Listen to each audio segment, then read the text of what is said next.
Bé, doncs anem a passar a l'exposició de la paraula. Si avui començàvem celebrant l'Advent del Senyor, sí? No. Començàvem celebrant l'Advent del Senyor, després celebrarem la mort i resurrecció del Senyor, i ara tindrem una visió del Crist glorificat. És una visió del llibre d'Apocalipsi, que és un text preciós. Per tant, anem a llegir capítol 4 del llibre d'Apocalipsi.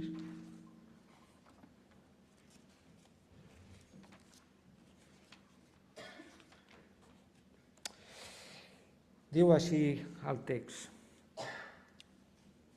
Después de esto miré, y he aquí una puerta abierta en el cielo, y la primera voz que oí, como de trompeta, hablando conmigo, dijo: Sube acá, y yo te mostraré las cosas que sucederán después de estas. Y al instante yo estaba en el Espíritu, y he aquí un trono establecido en el cielo, y en el trono uno sentado. Y el aspecto del que estaba sentado era semejante a piedra de jaspe y de cornalina, y había alrededor del trono un arco iris semejante en aspecto a la esmeralda. Y alrededor del trono había 24 tronos, y vi sentados en los tronos a 24 ancianos vestidos de ropas blancas con coronas de oro en sus cabezas.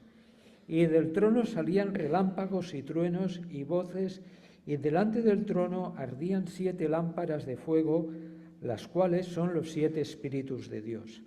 Y delante del trono había como un mar de vidrio semejante al cristal, y junto al trono y alrededor del trono 4 seres vivientes llenos de ojos delante y detrás. El primer ser viviente era semejante a un león, el segundo era semejante a un becerro, el tercero tenía rostro como de hombre, y el cuarto era semejante a un águila volando. Y los 4 seres vivientes tenían cada uno 6 alas, y alrededor por dentro estaban llenos de ojos, y no cesaban día y noche de decir: Santo, santo, santo es el Señor Dios Todopoderoso, el que era, el que es y el que ha de venir. Y siempre que aquellos seres vivientes dan gloria y honra y acción de gracias al que está sentado en el trono, al que vive por los siglos de los siglos, los 24 ancianos se postran delante del que está sentado en el trono y adoran al que vive por los siglos de los siglos, y echan sus coronas delante del trono diciendo: Señor, digno eres de recibir la gloria y la honra y el poder, porque tú creaste todas las cosas y por tu voluntad existen y fueron creadas. Pues ara serà el nostre germà i pastor Francisco Mira qui, amb el títol de Una puerta abierta al cielo, exposarà aquest text.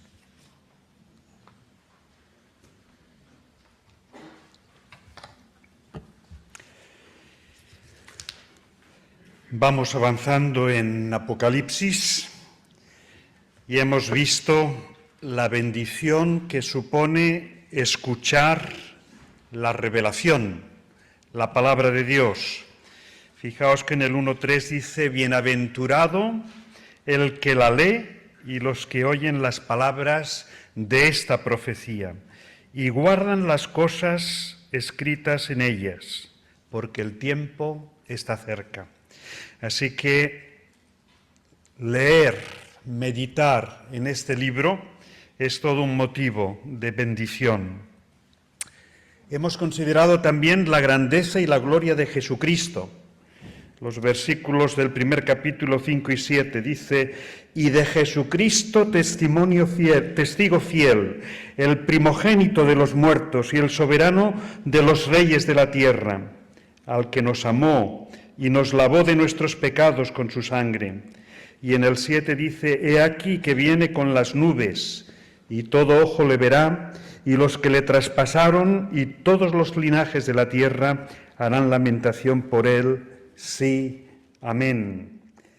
Y también, como decía nuestra hermana Joana, hemos sido evaluados como iglesias. Hemos tenido 3 predicaciones pensando en los 7 mensajes a las 7 iglesias. Y podríamos decir, ¿y después de todo esto, qué? Pues, yendo al capítulo 4 que hemos leído, se nos dice, y he aquí una puerta abierta en el cielo. He aquí una puerta abierta en el cielo. Necesitamos la perspectiva del cielo. Los que estamos aquí en la tierra, con todo lo que eso significa, necesitamos la perspectiva del cielo. La perspectiva de Dios, una visión clara y objetiva que nos permita elevarnos de la situación en la que estamos muchas veces constreñidos, atribulados, afligidos. Qué importante es. La perspectiva de la tierra, la humana, es horizontal, plana muchas veces y temporal, y no nos permite tener la perspectiva completa. La visión bíblica de la realidad es la de un conflicto espiritual, y el libro de Apocalipsis da testimonio de ello. Un conflicto espiritual entre el reino de Dios y el reino de Satanás. Un conflicto terrible, y estamos viendo qué cerca está el infierno de nosotros. Cuando contemplamos las noticias con los ojos de la fe, de lo que ve más allá de lo inmediato, que sucede este conflicto en la tierra bajo la personificación de imperios, poderes e ideologías que rechazan a Dios, que amenazan a su pueblo, la Iglesia, pero que no pueden ocultar la realidad gloriosa del gobierno universal de Dios, desde su trono en los cielos. Por eso necesitamos mirar al cielo. En los 2 primeros versículos del capítulo 4 vemos lo que podríamos llamar un anticipo o una pequeña prueba del cielo, una visión del cielo. Fijaos que el texto bíblico es un texto de lenguaje figurado, apocalíptica, es la literatura que está detrás del libro de Apocalipsis y que nos va a proveer imágenes. Y si sois observadores, vais a ver cuántas veces se repite la conjunción copulativa y. Juan va describiendo con el y, casi sin respirar, todo lo que va viendo y contemplando en el cielo. Dice, después de esto, de todo lo que ya hemos visto, a Cristo, a las iglesias, cambia de foco. De las preocupaciones inmediatas de la Iglesia, de nuestras vidas, nos invita a una visión de la corte celestial. Es como si el Señor nos dijera, necesitas una visión del cielo para enfocar adecuadamente todo lo que estás viviendo aquí y ahora en la tierra. Después de esto, miré. El cielo no es, como algunos han dicho, opio del pueblo. Este era el mensaje del marxismo a finales del siglo XIX, principios del siglo XX. El cielo no es el opio del pueblo, no es una estrategia evasiva de los cristianos, ni es para adormecer nuestra conciencia. Es una perspectiva inspiradora que nos fortalece y nos permite enfrentar de forma realista el presente duro y adverso en muchas áreas de nuestra vida.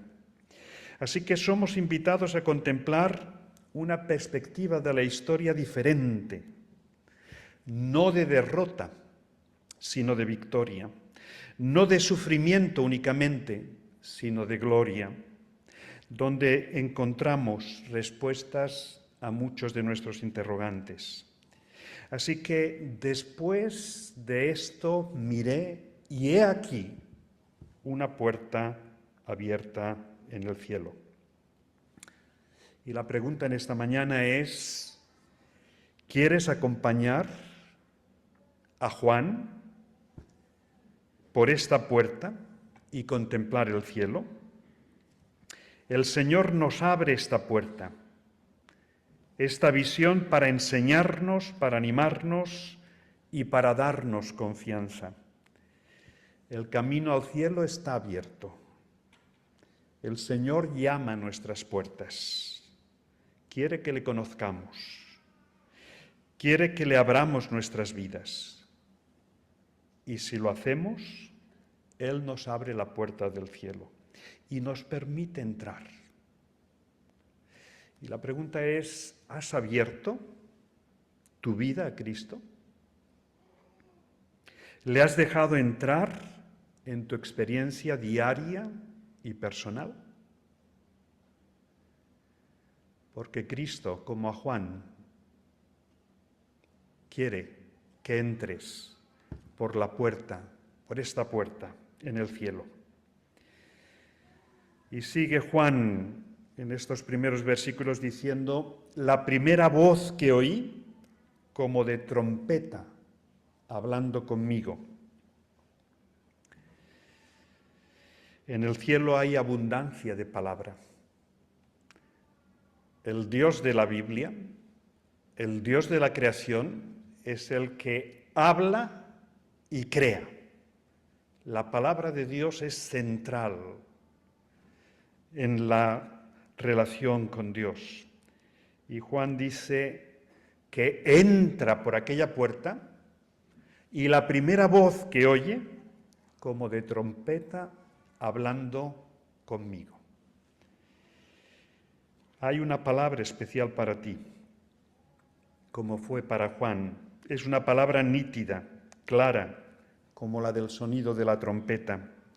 Es la voz, es la palabra de Cristo que te llama y que te pide que estés atento y dispuesto. Hoy es un momento único para ti. Abrir y tener esta visión del cielo puede transformar nuestra experiencia. Es un momento de revelación, de salvación y de confianza, como fue para Juan en aquel momento. Y sigue diciendo, sube acá y yo te mostraré las cosas que sucederán después de estas. Si quieres contemplar a Cristo, si quieres contemplar, tener esta visión del cielo, podríamos decir que tienes que moverte.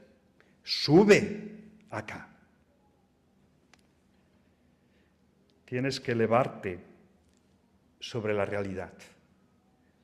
Cristo está entre nosotros, pero Cristo ascendió a la gloria y está a la diestra de Dios y nos pide que subamos, que elevemos nuestras vidas y nuestra mirada. Es una oportunidad para recibir una perspectiva extraordinaria de futuro. Te mostraré las cosas que sucederán después de estas. Este texto nos revela lo que el futuro depara. Seguramente no con el detalle que nos gustaría. Por la extensión del texto no entra en grandes detalles, pero nos da líneas maestras geniales que nos ayudarán y nos consolarán y nos fortalecerán en nuestro caminar diario. Dice, y al instante estaba yo en el Espíritu. Qué expresión más hermosa. Al instante yo estaba en el Espíritu. Juan no tuvo que escalar, ni alquilar un cohete, como hacen los dueños de Amazon, de Twitter y demás, para llegar al espacio. Y estaba al instante en el Espíritu, sin billete, gratuitamente, de forma segura, en el Espíritu.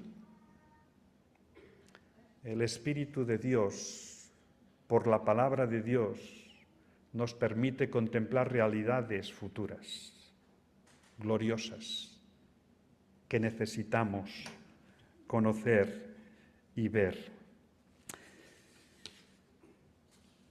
En los versículos del 3 al 7 encontramos una segunda realidad. Hemos visto o empezado a gustar esta visión del cielo. Hemos entrado por la puerta, hemos oído una voz. Pero ¿qué hay en el cielo? Y es muy interesante que dice el versículo 3, y he aquí un trono establecido en el cielo. ¿Qué hay en el cielo? Un trono. Y un trono es muy simbólico. Juan nos introduce a una visión del cielo y nos introduce en segundo lugar al gobierno del cielo. Ese trono es símbolo de realeza, de poder y de gobierno. En la tierra hay muchos tronos, hay muchos imperios. El trono de César en aquel momento, siglo I, era poderosísimo, pero iba a ser temporal. En el cielo solo hay un trono, por excelencia. Veremos que hay alguno más. Y ese trono central es estable, es majestuoso, pertenece al Todopoderoso que gobierna el cielo y la tierra. Y dice, y en el trono uno sentado.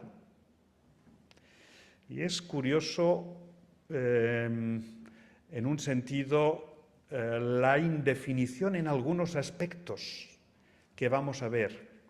Porque, hermanos, el cielo es una realidad tan distinta de la de la tierra que es muy difícil de concretar para nosotros.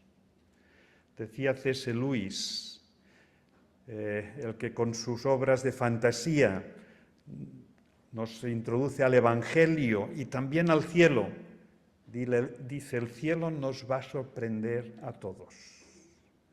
Dios nos va a dejar anonadados ante la diferencia, la calidad, la belleza, la estabilidad del cielo.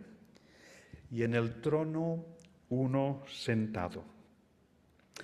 Una persona sublime lo ocupa, la persona de Dios con toda su gloria. Nadie puede ocupar ese trono, solo Dios. ¿Y cómo describir a Dios? ¿Cómo lo describirías tú? Fíjate cómo lo hace Juan, inspirado por el Espíritu Santo. Dice, el aspecto del que estaba sentado era semejante a piedra de jaspe y de cornalina, y había alrededor del trono un arco iris, semejante en aspecto a la esmeralda. Ninguna imagen humana, porque es que la realidad del cielo es completamente distinta, inimaginable. Y Juan utiliza 3 piedras preciosas para que se aproxime por simbolismo y por lo que significan algo al carácter de Dios que es indescriptible. Dice, semejante a una piedra de jaspe. Estas piedras describen la persona de Dios. Y el jaspe es una piedra que quizá lo más característico es la blancura, la brillantez y la blancura. Y esto nos habla del carácter de Dios, su santidad, su pureza. La presencia de aquel que estaba sentado en el trono a Juan le impacta de tal manera que percibe esos rasgos de pureza, de blancura, de perfección, de santidad. Dice, y de cornalina. La cornalina es un mineral, una piedra preciosa que es intensamente roja, como la sangre. Y eso evoca en nosotros la pureza de Dios, la sangre del Cordero. Este Dios es santo, es el creador de todo, pero es también un Dios redentor, salvador. Y en tercer lugar, la esmeralda. Alrededor de un trono de arco iris semejante en aspecto a la esmeralda. El arco iris nos evoca el símbolo del pacto de Dios con la humanidad tras el diluvio. Nunca más habrá un diluvio, le dijo Dios a Noé. Nunca más. E hizo un pacto. Y el verde de la esmeralda significa misericordia. Así que fijaos la combinación de la pureza del jaspe blanco, la intensidad como la de la sangre de la cornalina, y el verde de la esmeralda, la misericordia, que descansa y que permite este pacto de Dios con la humanidad. Este es nuestro Dios. Este es el que estaba sentado en el trono.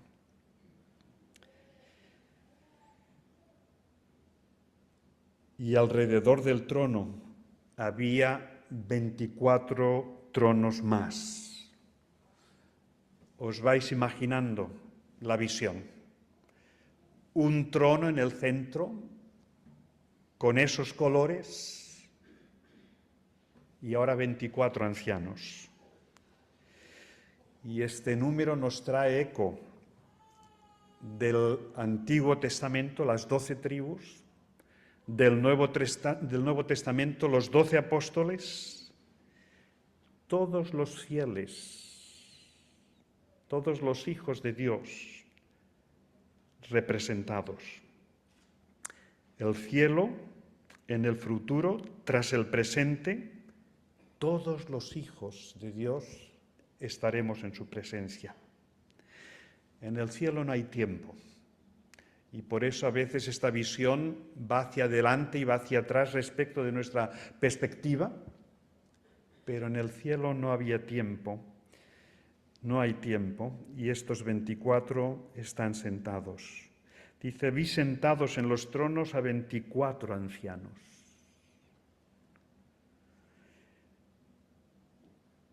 Gobernaremos con él, nos dará responsabilidades en el reino eterno.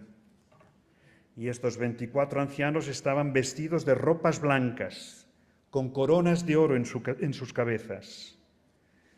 El blanco es el color del triunfo, de la pureza, pero también del triunfo. La sangre de Cristo que emblanquece nuestras vidas. Dice, y del trono salían relámpagos y truenos y voces. Aquí la voz de Dios no es apacible y nos sugiere juicio, nos inspira temor y un sobrecogimiento que debe conducir a la reflexión, al cambio y a la obediencia. Dios habla por sus mensajeros, Dios habla por su creación, Dios habla por su palabra, Dios habla por el testimonio de las iglesias a la humanidad. La ira divina y el juicio divino serán una realidad. La humanidad rendirá cuentas un día a Dios y a Cristo.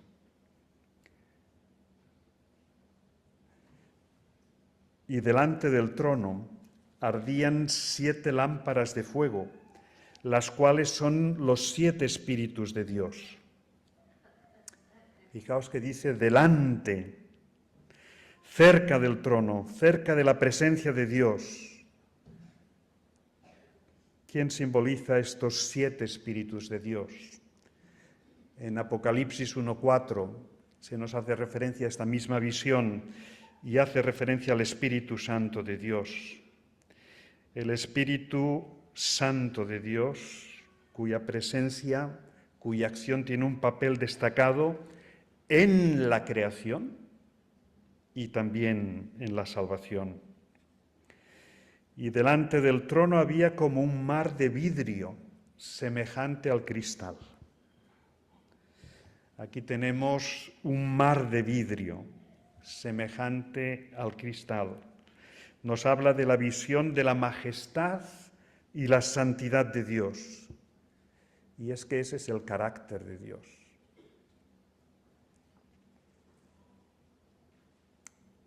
En el cielo no podrá entrar nada ni nadie que no haya sido perfeccionado ni santificado. Y junto al trono y alrededor del trono 4 seres vivientes llenos de ojos delante y detrás. El primer ser viviente era semejante a un león, el segundo era semejante a un toro, a un becerro, el tercero tenía como rostro de hombre, el cuarto era semejante a un águila volando. Nos sugiere conocimiento profundo. 4 seres vivientes llenos de ojos delante y detrás. Dios conoce profundamente. Nosotros tenemos un conocimiento parcial, incluso de nosotros mismos, aunque pensamos que somos los que nos conocemos mejor que nadie. El verdadero conocimiento lo tiene Dios.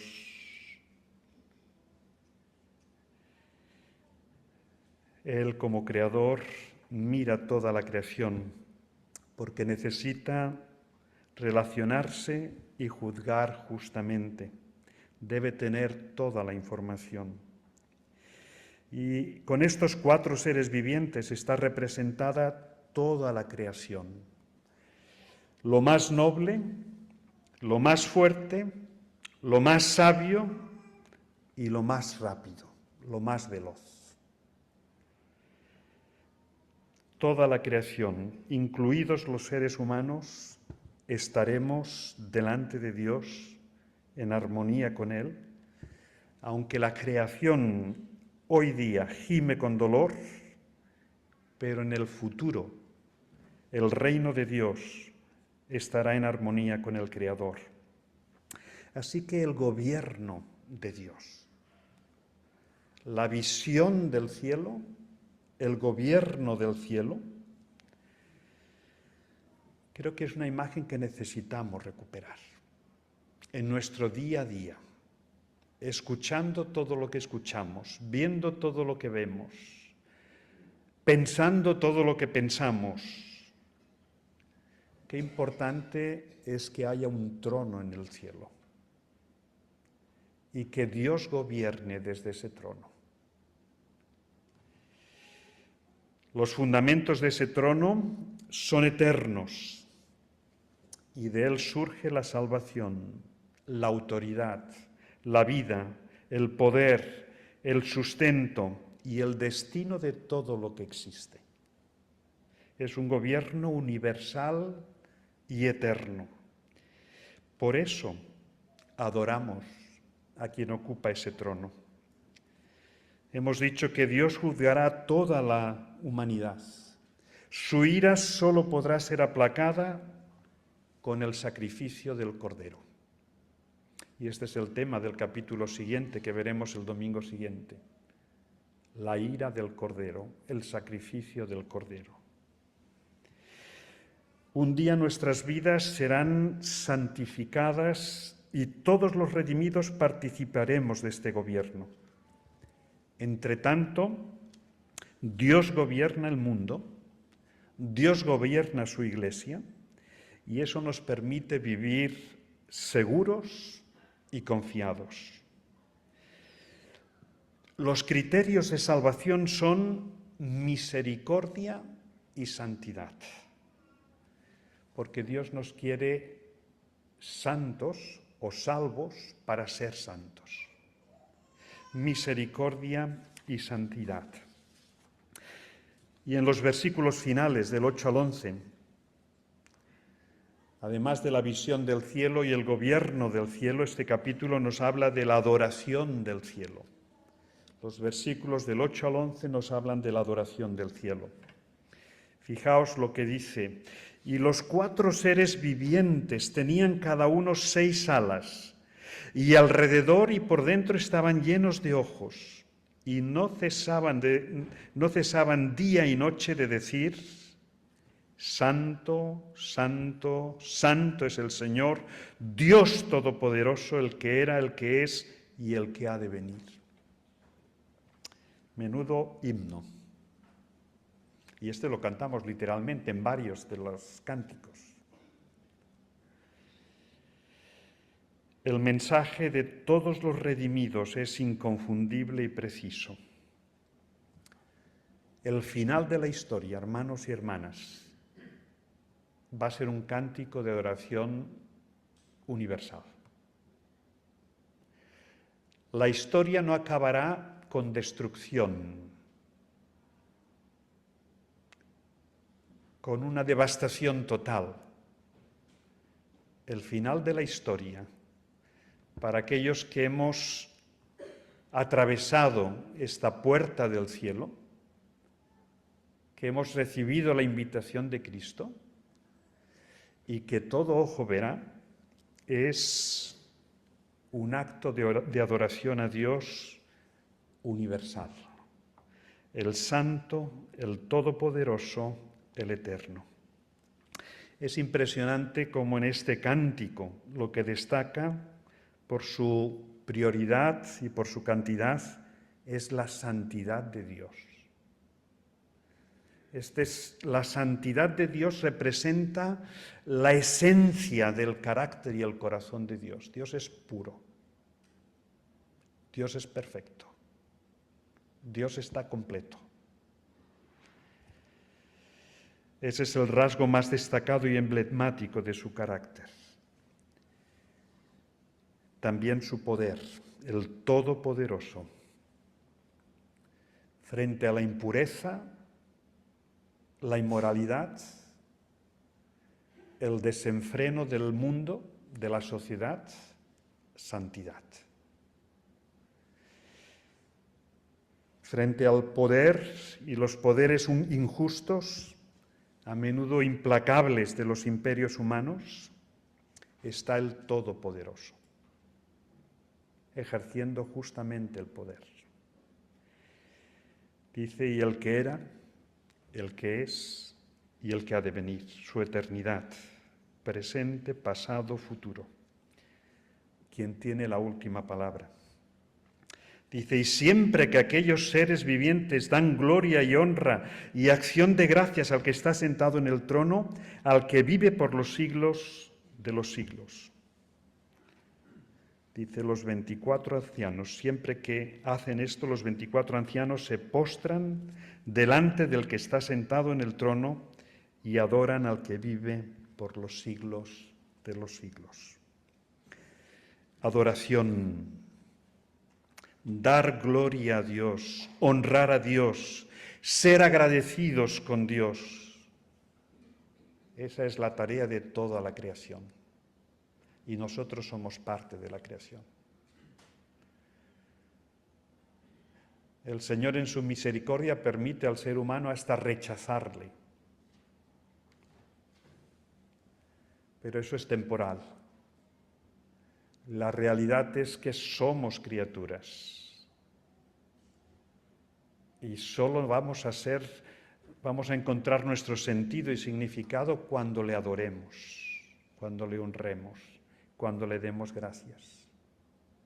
La rebelión contra Dios no tiene futuro. Es la adoración a Dios lo que tiene futuro. Qué importante es la alabanza, ya aquí y ahora. Nos estamos preparando. Un culto está lleno de adoración y de alabanza. No venimos aquí para sentirnos bien los domingos por la mañana. Venimos para adorar al que es 3 veces santo, al que es todopoderoso, al que es eterno. El final de la historia es adoración, alegría, gozo. Los creyentes tenemos que aferrarnos a esa visión con convicción. Por muy desastroso que sea el presente, mi situación presente incluso en lo personal, el mensaje es clarísimo. Cantaremos todos, estaremos cantando. Y echan sus coronas delante del trono diciendo: Señor, digno eres de recibir la gloria y la honra y el poder, porque tú creaste todas las cosas y por tu voluntad existen y fueron creadas. Esta imagen significa que solo Dios reina. Todas las coronas se descubren y las ponen los 24 ancianos a los pies del Todopoderoso. El final de los tiempos concluye en adoración y en la eternidad adoraremos al Señor sin cesar. En este capítulo 4, el Señor es el Creador, el que merece la adoración de su obra y criaturas. En el capítulo 5, el Señor aparecerá como Redentor y también será objeto de adoración por esa obra de redención que hizo a nuestro favor. Así que la clave de la historia humana consiste en adorar a Dios como nuestro Creador y como nuestro Salvador. Esa es la visión que nos trae el cielo. Dios como Creador y como Salvador. Y ojalá que cada uno de nosotros decidamos ajustar nuestra vida y entregarla a esta visión. Hoy más que nunca necesitamos una espiritualidad guiada por el Espíritu que nos conduzca a la palabra. La palabra nos va a dar las claves para el presente y para el futuro. Es una espiritualidad personal, pero no aislada. Es en el contexto comunitario de la Iglesia. La espiritualidad contemporánea apunta a sentir a Dios, los sentimientos, en lugar de conocer quién es Dios. Este capítulo 4 nos habla de conocer quién es Dios, no de sentir a Dios.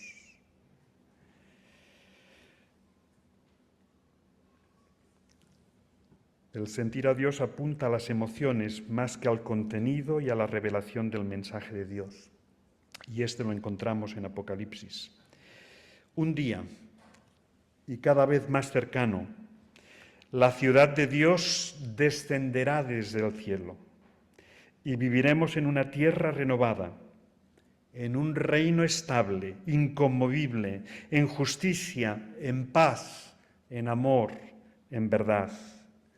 Por eso el creyente maduro, el pueblo de Dios, rinde y celebra el culto a Dios, reconociendo la victoria de Dios. Santo, santo, santo es el Señor, Dios Todopoderoso, el que era, el que es y el que ha de venir. Que el Señor nos ayude. Amén.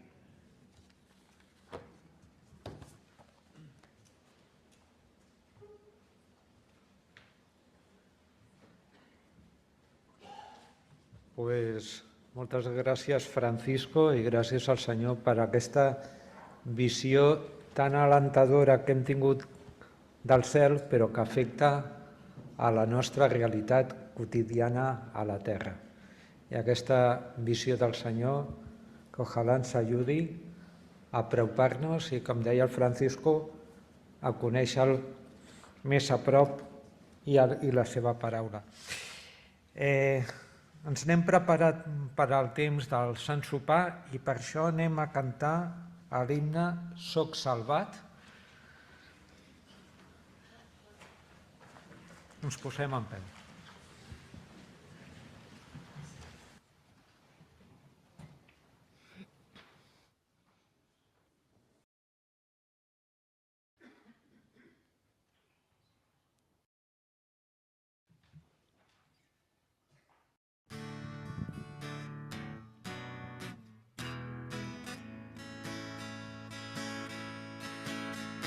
Ell guia els meus passos, condueix el meu camí i posa en els llavis un cant pel seu sacrifici. Soc lliure del mal, m'ha donat el perdó dels pecats.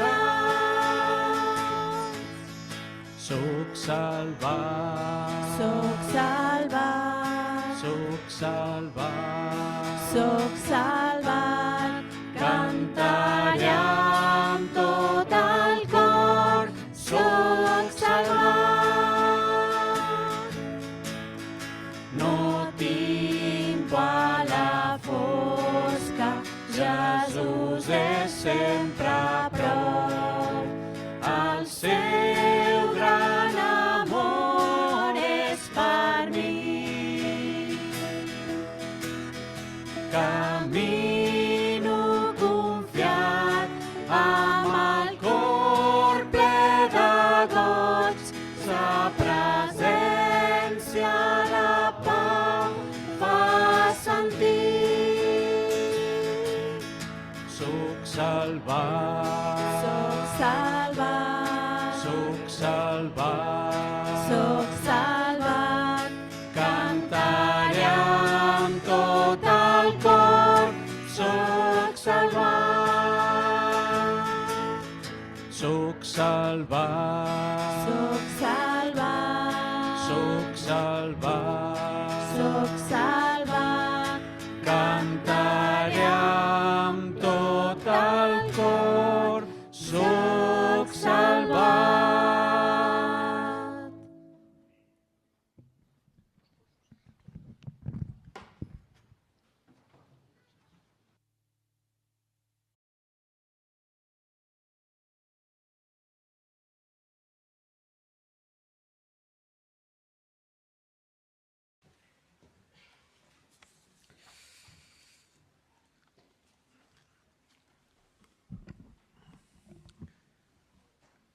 Pues vamos a celebrar el mandamiento del Señor, la Santa Cena, y me gustaría para ello leer unos versículos en la Epístola a los Hebreos, capítulo 8. Dice así, ahora bien, el punto principal de lo que venimos diciendo es que tenemos tal sumo sacerdote, el cual se sentó a la diestra del trono de la majestad en los cielos, ministro del santuario y de aquel verdadero tabernáculo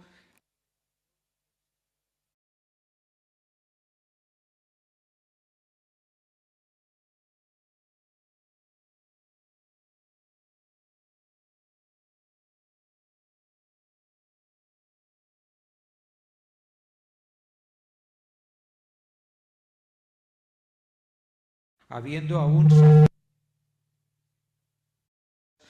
según la ley, los cuales sirven a lo que es figura y sombra de las cosas celestiales, como se le advirtió a Moisés cuando iba a erigir el tabernáculo, diciéndole: mira, haz todas las cosas conforme al modelo que te ha mostrado en el monte. Pero ahora tanto mejor ministerio es el suyo, cuanto es mediador de un mejor pacto, establecido sobre mejores promesas.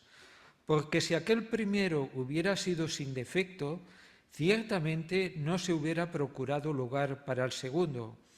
Porque reprimiéndolos dice: he aquí vienen días, dice el Señor, en que estableceré con la casa de Israel y la casa de Judá un nuevo pacto, no como el pacto que hice con sus padres el día que los tomé de la mano para sacarlos de la tierra de Egipto, porque ellos no permanecieron en mi pacto y yo me desentendí de ellos, dice el Señor.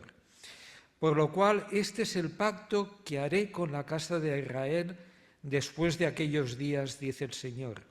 Pondré mis leyes en la mente de ellos y sobre su corazón las escribiré, y seré a ellos por Dios, y ellos me serán a mí por pueblo.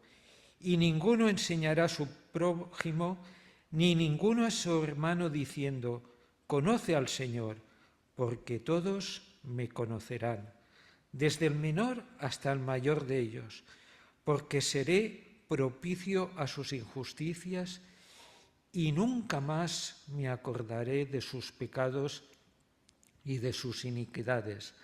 Al decir nuevo pacto, ha dado por viejo al primero, y lo que se da por viejo y se envejece está próximo a desaparecer.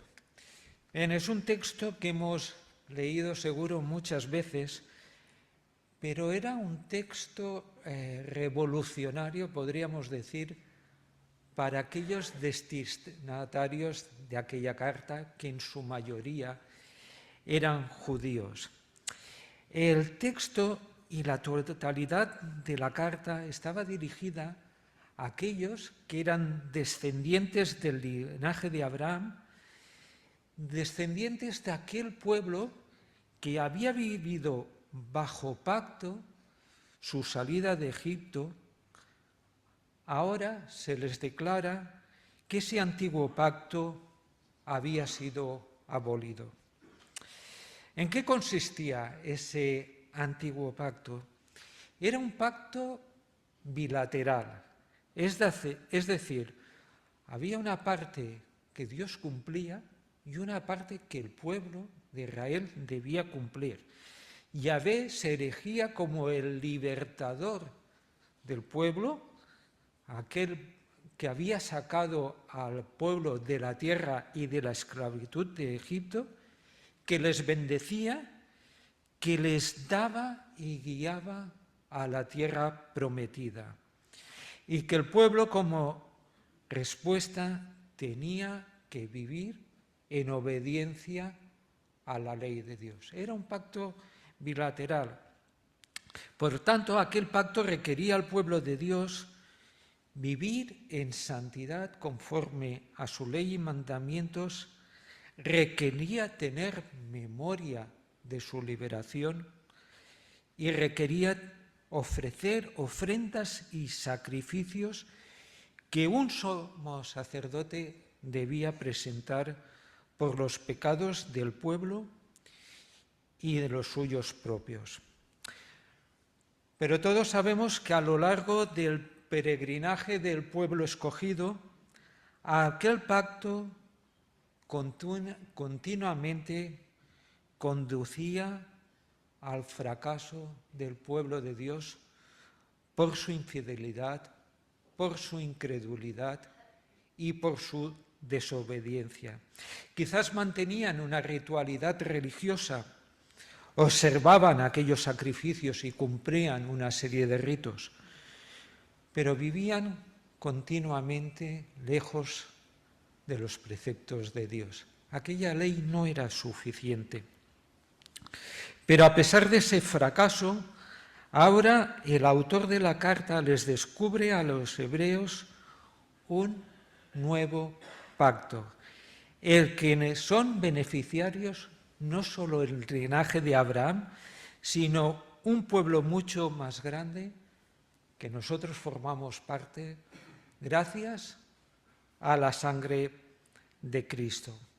Y nos dice este capítulo 8 que los herederos de este nuevo pacto, del que formamos parte, podemos gozar de 3 realidades.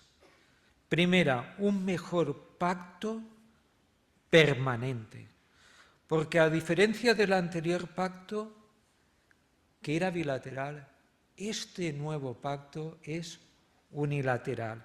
Es decir, Dios ha tomado la iniciativa de querer restaurar una convivencia rota entre Dios y los hombres, entregando a su Hijo en sacrificio único.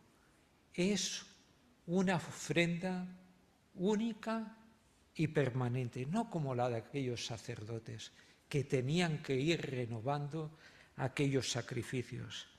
Y aunque el pecado perviva, en este nuevo pacto sobreabunda la gracia. Es un pacto sellado por la gracia de Dios. Un nuevo pacto inamovible para nosotros los beneficiarios, porque así Dios lo ha establecido por el sacrificio de su Hijo. Un mejor pacto permanente. Gozamos también de un sumo sacerdote que es mediador permanente entre Dios y los pecadores redimidos.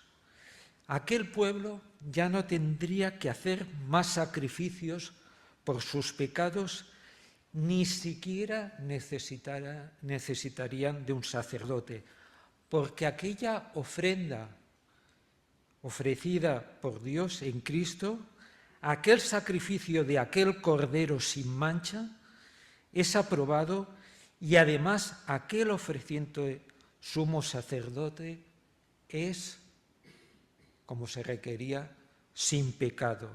Y él es la propia ofrenda por el pecado. Es un sumo sacerdote del cual se dice, como hemos leído, que él se sentó a la diestra del trono de la majestad de los cielos. Hoy hemos visto en la predicación un poco esta visión. Él se ha sentado en la diestra de la majestad en los cielos porque el Señor ha resucitado. Aquel mediador es permanente entre nosotros y Dios. Gozamos de un mejor pacto permanente, de un sumo sacerdote, de un mediador permanente. Y en tercer y último lugar, tenemos mejores promesas permanentes. Dice el texto, y seré a ellos por Dios, y ellos serán a mí por pueblo. Ninguno dirá a su hermano, conoce al Señor. Hablaba Francisco de la importancia de conocer a Dios. Dios se ha dado a conocer a nosotros. Y lo ha hecho a través de la obra de Cristo. Y su presencia va a ser permanente en nosotros. Al igual que Dios se manifestaba cuando el pueblo de Dios iba cruzando el desierto por una nube durante el día y por una antorcha de fuego durante la noche, aún más, de una forma más perfecta, Dios permanece en nuestro camino hacia la tierra prometida de una forma permanente.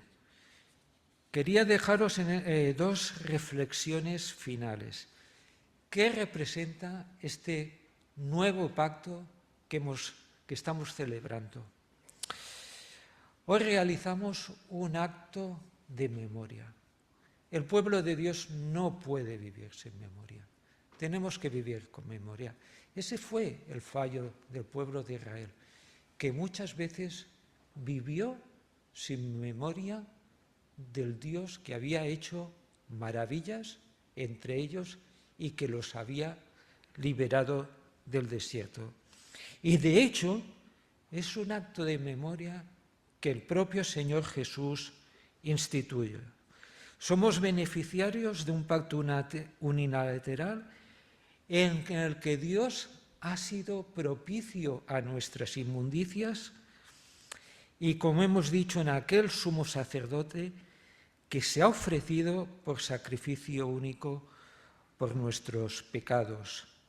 Para aquellos que hemos aceptado al Señor Jesucristo como Salvador, la gran noticia es que hemos sido limpiados de una forma permanente. Nunca más me acordaré de sus pecados. Celebramos en memoria nuestra liberación. Y si hacemos memoria de un pacto eterno, esta celebración, al igual que el pueblo de Israel, tiene que evocar a algo más, a la renovación de nuestros votos. Cuando el pueblo de Israel renovaba con Dios sus votos, tenía que hacer un acto de conciencia, una renovación de fidelidad con su Dios, con Yahvé. De la misma manera, no en un sentido de remisión de la culpa de pecado, pero sí este acto debe llevarnos a renovar nuestra gratitud, a renovar nuestra fidelidad, a renovar nuestra santidad al Señor. Por tanto, este acto tiene dos finalidades.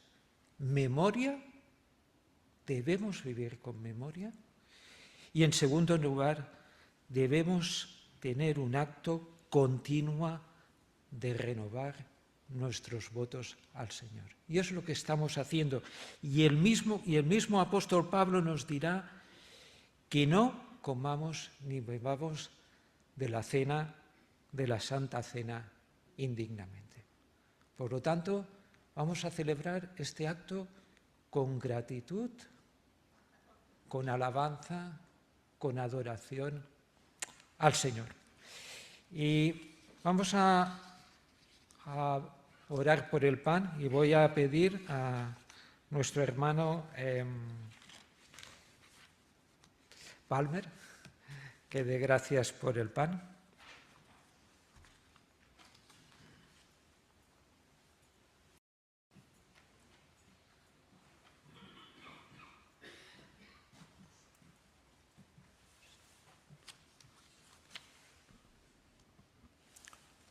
Preguem.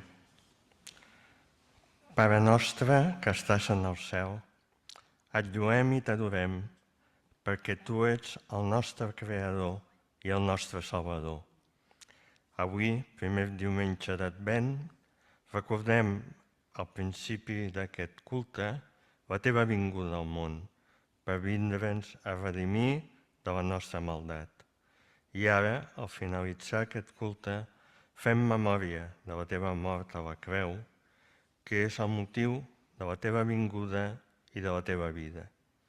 Ho recordem amb aquest acte i et demanem que perdonis els nostres pecats, siguin conscients o inconscients, per presentar-nos davant teu amb el cor net de tota culpa, perquè res no s'interposi amb la nostra relació amb tu. Amb aquesta convicció i decisió, prenem aquest pa que simbolitza el teu cos que vas entregar a la creu per tots nosaltres. I desitgem de tot cor que la teva gràcia ens ajudi a viure en plena comunió amb tu, plens de fe i esperança, amb una vida futura i eterna, i que hem contemplat aquest matí a través d'aquesta finestra, on hem pogut veure alguns detalls del que serà la teva glòria i la teva presència. En el nom del Senyor Jesús t'ho demanem i et donem les gràcies. Amén.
Porque yo recibí del Señor lo que también os he enseñado, que el Señor Jesús, la noche que fue entregado, tomó pan y habiendo dado gracias, lo partió y dijo: Tomad, comed, esto es mi cuerpo, que por vosotros es partido. Haced esto en memoria de mí.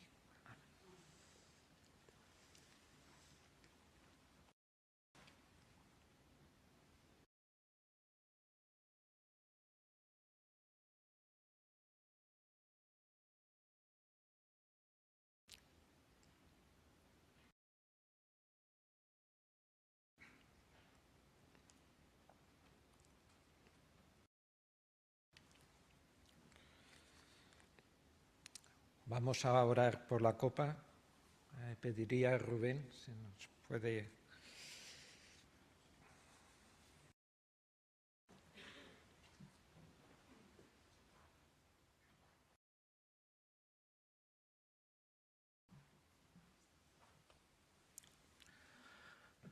Senyor, gràcies perquè podem estar aquí reunits, gràcies perquè ens podem reunir amb llibertat. I, Senyor, estem a les portes de celebrar el Nadal, però no hem d'oblidar, Senyor, que el Nadal va ser el principi de la teva obra aquí i la teva obra final va ser el que ara estem commemorant. Gràcies, Senyor, perquè tu vas morir per nosaltres, gràcies perquè gràcies a això podem entrar amb tu al cel, tu ens has obert la porta, com se'ns deia la predicació d'avui, i Senyor, gràcies per tot el que tu fas per nosaltres. Gràcies, Senyor, perquè tu ets sant 3 vegades, Senyor, gràcies perquè tu ens veus amb els teus ulls, ens perdones i et demanem, Senyor, humilment, que tu ens perdonis de totes aquelles coses que fem, que no vivim com tu vols, els nostres pecats, Senyor, i totes aquelles coses que tindríem que fer i que no fem. Ajuda'ns tu i beneeixe'ns. En el nom del teu fill estimat. Amén.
Esta copa es el nuevo pacto en mi sangre. Haced todas las veces que la bebáis en memoria de mí. Así pues, todas las veces que comiereis este pan y bebiereis esta copa, la muerte del Señor anunciáis hasta que Él venga. Amén.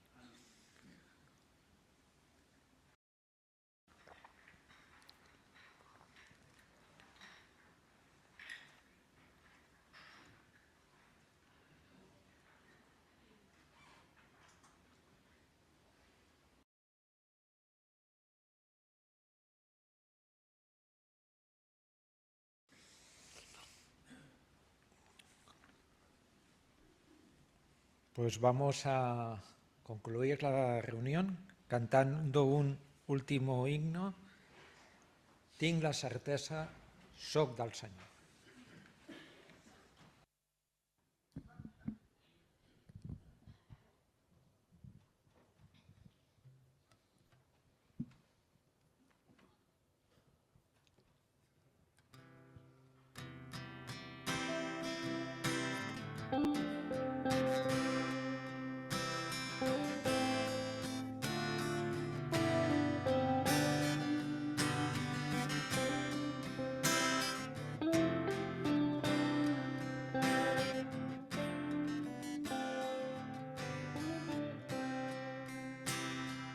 Tinc la certesa, soc del Senyor, m'ha fet hereu de glòria i honor, pel sacrifici d'ell a la creu.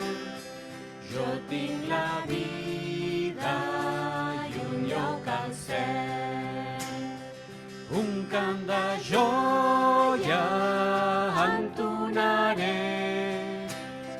Glòria a Jesús, per sempre diré. Aquesta història repetiré. Crist m'ha salvat, a ell ho haré. Tota la vida vull obeir, constant fidel a Jesús vull seguir. Ben a prop d'ell segur caminar, goig del perdó al cor sentirà. Un cant de joia entonaré. Glòria a Jesús, per sempre diré.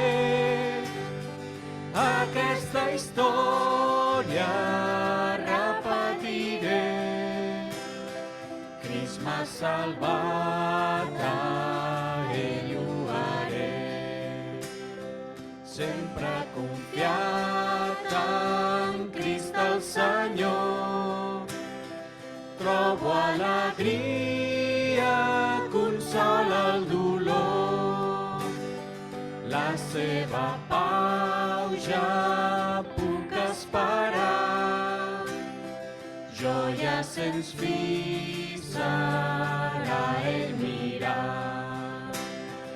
Un cant de joia entonaré.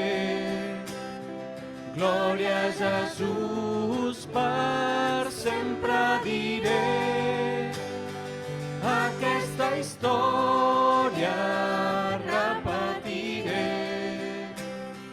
Crist m'ha salvat, a ell ho haré.